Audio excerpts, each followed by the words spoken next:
is up, my friends and fellow busybees?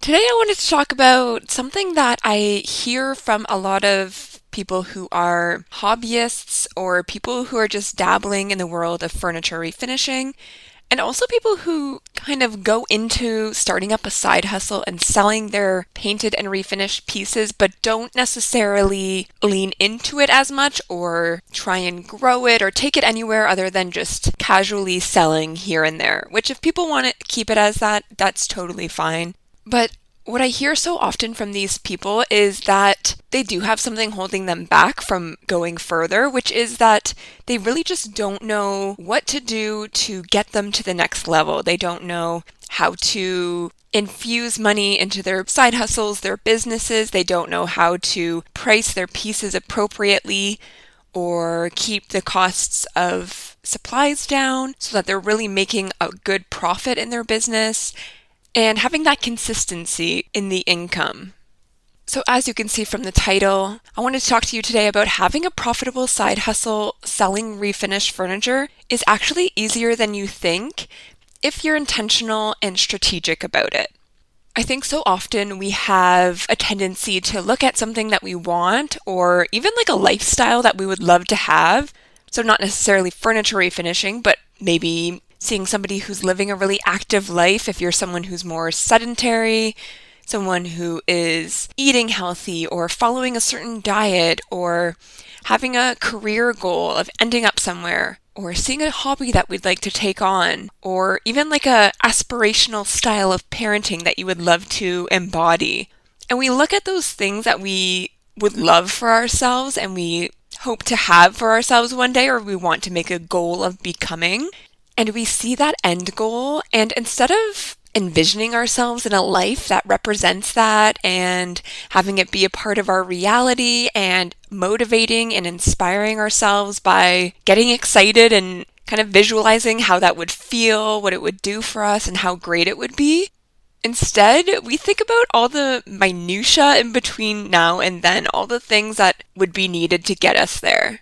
The tasks, the things to do, the things to change, things we would need to hold back from indulging in, and all the effort and energy that would be required to get us there. And because we focus on that, that turns us off or just tires us out and exhausts us to the point that we don't even start pursuing that thing.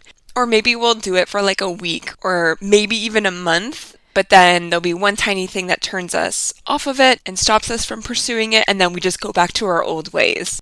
Because we see it as some huge aspirational thing, and we're focusing on all it takes to get us there, rather than just envisioning how it would feel, how great and accomplished we would feel if we got ourselves to that end goal.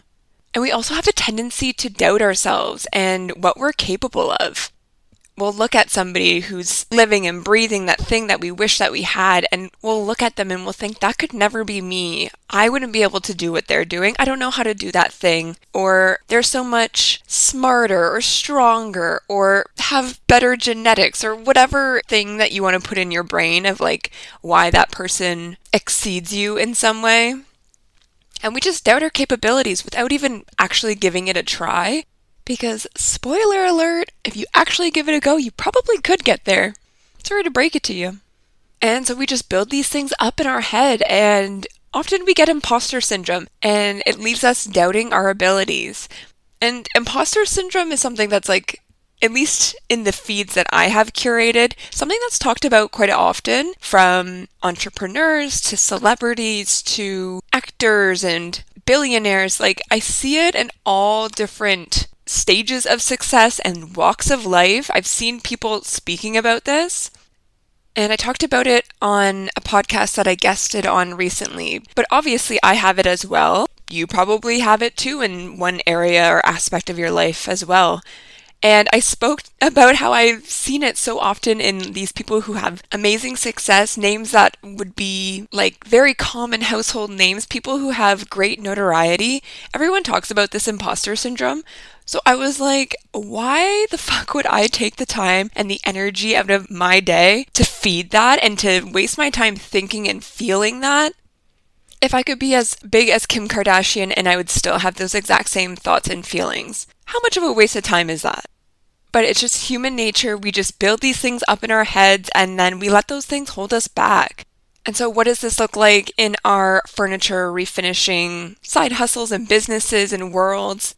It creeps in when we're listing a piece for sale and we are trying to figure out what we want to price it at. And we look at it and maybe we're looking at other listings and we're comparing ourselves to others. And we're either thinking that our pieces are better than what we're seeing out there, or probably more likely we're thinking they're worse, or regardless, we just want them to sell faster because then that will validate us and let us know that we did do a good job because it sold immediately. That means that the thing that I put into the world is valuable and has worth because somebody bought it and let me know that.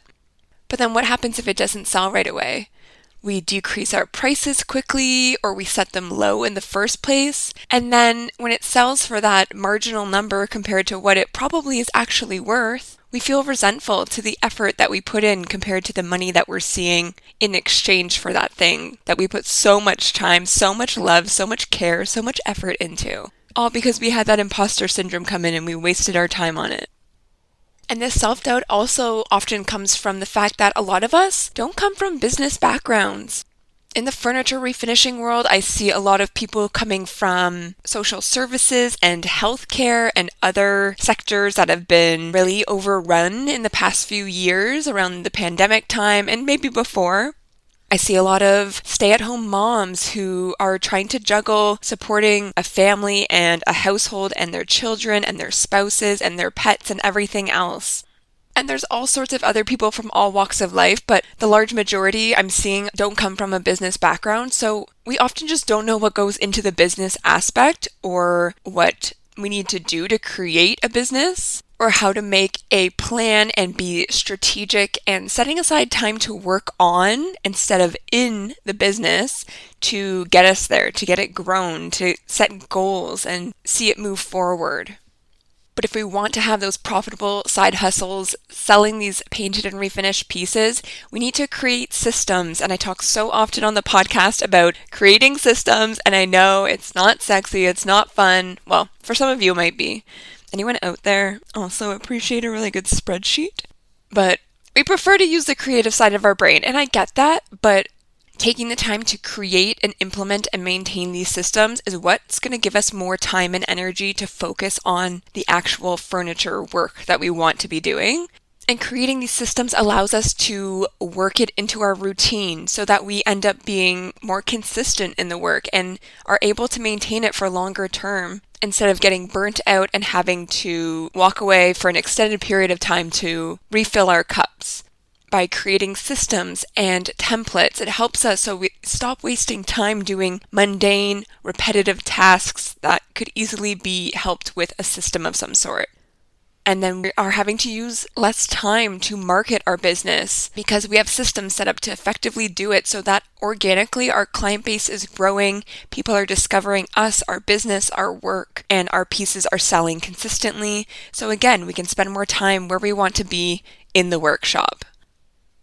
And when you break it down to the bare bones of what is needed to create that profitable and successful side hustle, you want to keep your supply costs low and your margins high, and that's going to equal profit.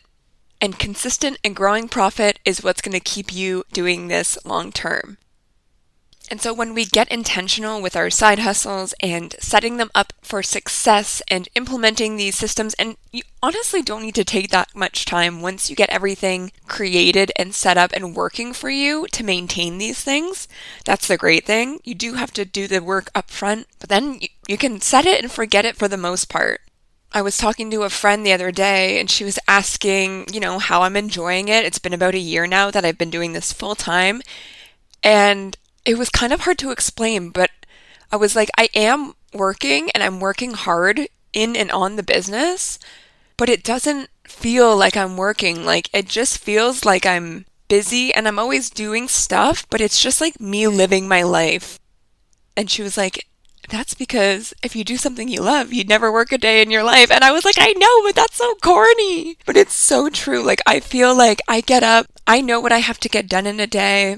I know what projects I need to move forward or start or whatever. I know who's waiting for a custom estimate from me, and I have my big list of things that I need to get done and work towards.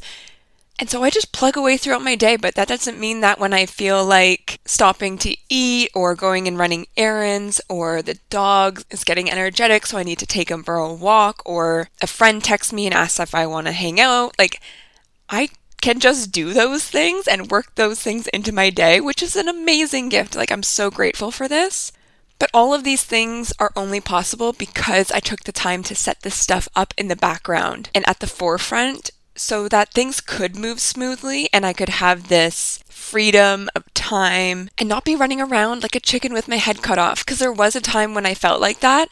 And it was when I was still working in my 9 to 5 and before I got really intentional with setting this stuff up right. And it didn't feel good. And I know that there are some of you out there who are feeling that same way and you want it to work so bad and you're so passionate about this, but you just feel like you're treading water and trying to keep your head above water and you don't have the time in your personal life, in your work life, in your side hustle to be able to figure this stuff out, because it does take time. I'm not going to lie, to do the trial and error and figure out what works and how to implement it and do the research and do all the stuff. Like, it took me a while over time, but I made a list and I worked my way through it. But once you get it working right and you get that money coming in consistently, I don't talk money and numbers all that often, but when I was working full-time and I was having this as a side hustle, it was a really helpful amount of money to be having in addition to both mine and my husband's income. We got married the first full year I had a side hustle. We were able to pay off debts. We bought a hot tub. We have cushioned our savings so that when I was deciding to go full-time in this business, we had some money to rely on in case things were slow moving or, I had to figure some stuff out in the interim.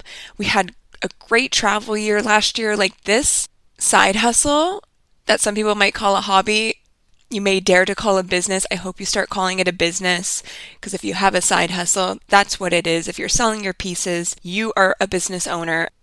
This can really change things for you and your family if you do it right and if you allow it and you don't let yourself feel guilty about asking for prices that you are worth and your products are worth. You allow yourself to make money off something even if you found the piece for free on the side of the road. You take away that guilt that you may be feeling, especially as women. We got some weird money mindset stuff going on. I don't know where it came from, but it got handed down to a lot of us. So there's some shit that we have to figure out. And this is one way that you can really tangibly, really impactfully bring in income for you, your family, your fun money, your whatever it is that you choose to put money towards. It can be really awesome, but you have to be willing to put in the work and you have to lean in and just really take that time to be intentional with everything that you're doing until things are moving smoothly and you can kind of take a step back a little bit and allow it to move like the well-oiled machine it will be. And so much more than the money aspect of things, I found since starting this side hustle, I have grown as a person in ways that I could have never expected or foresaw, and in ways that I wasn't trying to, but just inevitably I did in pursuing these things. We grow as a person as we learn to have this confidence and this pride in our business, and putting ourselves out there is super vulnerable, and to allow ourselves to do that and to accept what comes from that. Running a business, you're having to create boundaries sometimes with clients or negotiations. You have to learn how to say no. You learn to charge for what you're worth. All of these things that, depending what walk of life you came from or what your background is or what job you are in or whatever, you may not have developed those skills in the past. And that could be one of the things that is attributing to your discomfort, to your fear of pursuing this thing wholeheartedly. And I get it because I had that too. I talked about it before. I am an only child that grew up in the middle of the bush. I am an introvert through and through, and I'm shy. pursuing this business has really helped to pull me out of my shell, to instill confidence in myself and my abilities. Like I said, you are capable of accomplishing so much more than you think you are, and you don't know that yet simply because you haven't tried actively to pursue the things that you think are out of your reach. They're probably not out of your reach, it's just your mindset behind it that's limiting it. So as we grow as a person in pursuing this side hustle, this business, I've found that I have treated myself better and I've gotten really intentional with my time. And because I set things up right, I have more time now. Also because I'm doing it full time, but even beforehand, there was weekends when on Friday, work would be over and I would immediately go to the garage and work on projects and have inquiries from clients. And then Saturday would be spent driving to clients' house and doing in-home consultations and driving home because I had a pickup and then working on the thing and then putting some social life in there. And things were crazy because I didn't have things set up well. But once I was able to do that, things were flowing really smoothly. I created boundaries. I set specific times and days when I would have pickups so that I could have a life outside of it. And I was able to focus on myself and what I really wanted and my personal development. And I realized the areas that I had been neglecting previously because I hadn't set things up right. And I was running around like a chicken with my head cut off. I was constantly doing stuff. I was in a busy job. And so I was go, and I was just depleted. And I wasn't spending as much time with my partner as I would have liked to. I wasn't taking time by myself to replenish in the way that as an introvert I kind of need. And I wasn't focusing on my health and my nutrition, and I was just fueling myself with empty carbs because it was quick and it was easy, and I was spending a lot of money on it to get it delivered there because I didn't have the time. And once I had the time to do those things, I felt so much better, so much more energized, and all of these things are just attributed back to me setting up this side hustle to work with me and for me instead of against me. And I really didn't have anyone to talk to about these things in the beginning when I didn't have a group of furniture refinishers that I was close to. I never really heard other people talking about how chaotic it could be and exhausting it was sometimes. And I do really wish that I had had that sooner. I just didn't really seek it out, but I do know how it can feel, and it can feel really hard and lonely to do it on your own. And having some guidance and some people around me, even just to bounce ideas off of that I had for pieces or for projects I wanted to take on, and to keep me motivated and accountable and share their lessons learned while they were on the same journey would have made so much of a difference for me. I found ways to create that motivation for myself, and I had people that I would watch the YouTube videos of when I knew I wanted to get into the garage, but I wasn't feeling the motivation. So I was able to create those things for myself, but just having somebody there rooting me on who was dealing with the same stuff that I was, I think would have made a really big difference as well. And because I'm a helper at heart, and I love to support and educate, I have taken all these things that I learned and the mistakes that I made and the things that I wish that I started sooner, and I have compiled everything that I know about running a furniture refinishing business. And I'm very excited to announce that I am live launching for the first time a course, and I honestly cannot wait.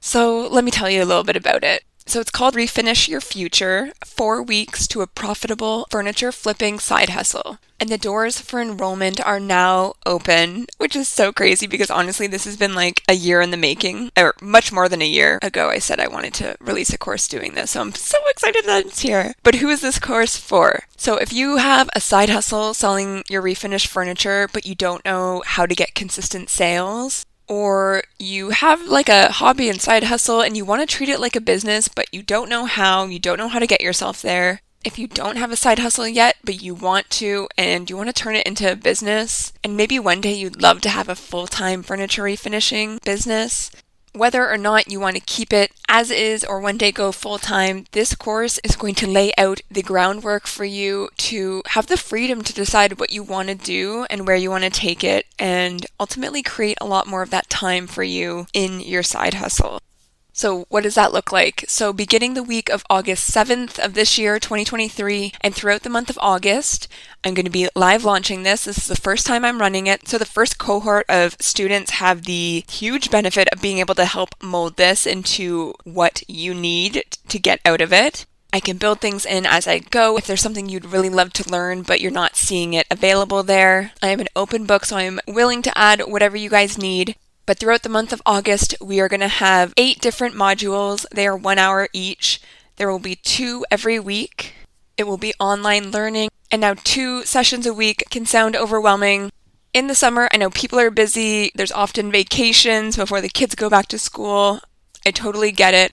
But you can tune in to them as it works for you. And let me just kind of give you a bird's eye view at this, because if you either don't have a side hustle right now or you have a very basic one that you want to grow, that's a maximum of 2.5 hours of dedicated time a week to building and growing your side hustle out of a total of 168 hours in the week. Overall, across the whole course, that is 10 hours out of 672 hours in the month, which is 1.48% of your time. Just to put that in perspective, that's all you need to dedicate to getting your side hustle where it needs to be.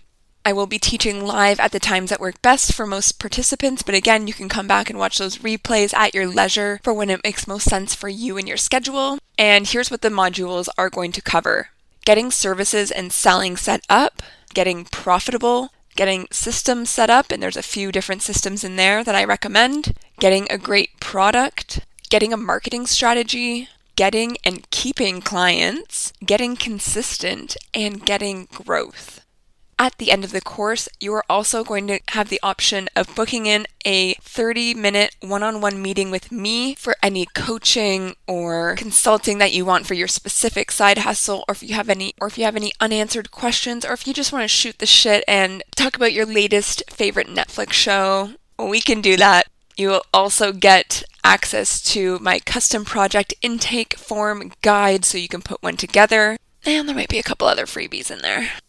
If you are interested in learning more, head to MelDidItHerself.ca/course, or you can click the link in the show notes to see all the details and reserve your spot to refinish your future to get what you want out of life. 4 weeks to a profitable furniture flipping side hustle are waiting for you, my friend. I hope you will join me and take that step to making your life more easier, getting that cash flow, and continuing to be able to do long-term this thing that I know fills your heart so very much.